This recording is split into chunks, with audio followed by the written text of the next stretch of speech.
మీ business ఏదైనా మీ ఊర్లో promotion చేయాలంటే అది సుమన్ టీవీతోనే సాధ్యం. ఇప్పుడే సంప్రదించండి. సూర్యాపేట జిల్లా కేంద్రంలో గత కొన్ని రోజుల నుంచి దొంగలు హల్చల్ చేస్తున్నారు. రాత్రనక పగలనక దొంగతనాలు జరుగుతూ ఉండడంతో ప్రజలు భయభ్రాంతులకు గురి అవుతున్నారనడానికి వరుసగా రెండవ రోజు రెండు ప్రాంతాల్లో జరిగిన ఘటనలే నిదర్శనం. 1వ వార్డులోని పిఎన్ఆర్ కాలనీలో రాత్రిళ్లు గోడకు కన్నం వేసి దొంగతనానికి పాల్పడ్డ ఘటన మరవక ముందే పట్టణ నడిబొడ్డున ఓ దొంగ పట్టపగలే వృద్ధురాలు మెడలో నుంచి బంగారు గొలుసును దొంగలించాడు. దీన్ని గమనించిన యువకులు అతన్ని వెంబడించి దొంగను పట్టుకుని చితకబాతగా గొలుసు తిరిగి వృద్ధురాలికిచ్చాడు.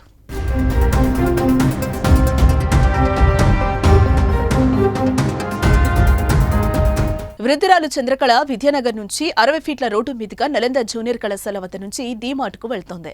అయితే దొంగ కొంత దూరం తన వెంటే వచ్చాడు. నడుచుకుంటూ వెళ్తున్న క్రమంలో దొంగ తన మెడలో నుంచి సుమారు 2.5 గ్రాములున్న బంగారు గొలుసును తీసుకుని పారిపోతూ ఉండగా తాను అరవడంతో కొంతమంది యువకులు వచ్చి అతన్ని పట్టుకున్నట్లుగా వృద్ధురాలు వివరించింది. దొంగను చితకబాది అడ్రస్ అడగా ఖమ్మం జిల్లాకు చెందిన వ్యక్తిగా చెప్పినట్లుగా తెలుస్తోంది.